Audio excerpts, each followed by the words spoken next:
Opisyal nang nag-convene ang mga miyembro ng COMELEC Bank bilang National Board of Canvassers sa pagbibilang ng mga boto. Alamin na po natin ang mga kaganapan doon. Live mula sa Maynila, magbabalita si Maricel Halili para sa Bilang Pilipino 2025. Maricel?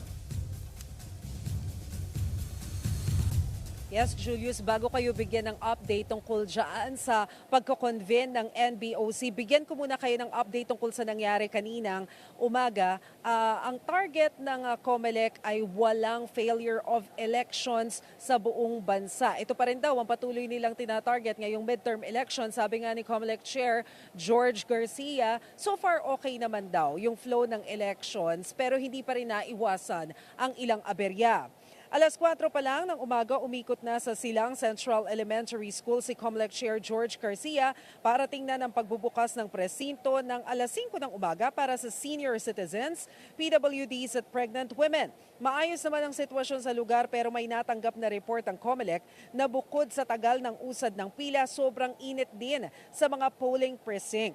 Kaya nasa higit 300 na raw na ACMs ang pinalitan nila ng mga contingency units. Hindi naman daw ito nag-freeze, hindi naman daw ito bumalpak, kaya lang parang ayaw tanggapin yung ilang mga balota. So bilang preventive measure, pinalitan na lamang nila yung units, lalo't meron naman daw 16,000 contingency units nationwide. Sa Datu din, Sinsuat, Maguindanao naman, na-delay din daw ang simula ng eleksyon dahil hinarang ng supporters ng isang kampo ang electoral board members. Para mawala ang tensyon, ginamit na raw ng COMELEC maging ang Marines bukod sa pulis. Kaya natuloy ng eleksyon bandang 9:30 ng umaga kanina. Mula sa Silang, dumiretso si Chair Garcia sa Indang, Cavite para bumoto. Bago siya dumiretso sa isang polling center sa Tagaytay at nag-inspeksyon sa Bilibid.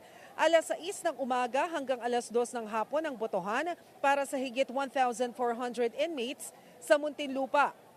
Nakarating din sa kanila ang umani problemadong indelible ink sa Quezon City. Hindi raw ito expired, kaya lang daw nagdilaw dahil sa init ng panahon pero eventually nagamit naman daw nila.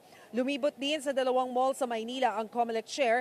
Gusto niya raw na dagdagan pa ang mga mall bilang polling center sa susunod na eleksyon dahil hindi problema ang init ng panahon, kaya kalmado rin ang mga botante. Julius, gaya nga ng nabanggit mo kanina, bandang alas 3 ng hapon dito sa Manila Hotel, nag-convene na ang mga miyembro ng National Board of Canvassers. Ito yung ANBAC na binubuo ng 6 na commissioners at si Chairman Garcia.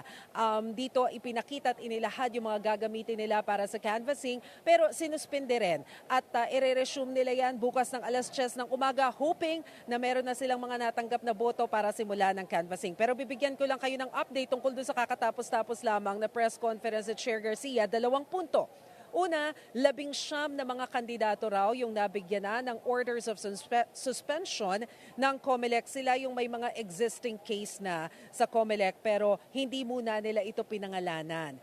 Pangalawa, ay nasa 15 polling precinct daw yung kailangan na mag-reprint ng mga balota dahil hindi mabasa yung mga time mark sa gilid nito. Medyo malabo daw yan, pero hindi na sinabi ng COMELEC kung anong mga area ito dahil patuloy pa rin daw ang pagkuha nila ng datos tungkol sa isyong ito. Julius.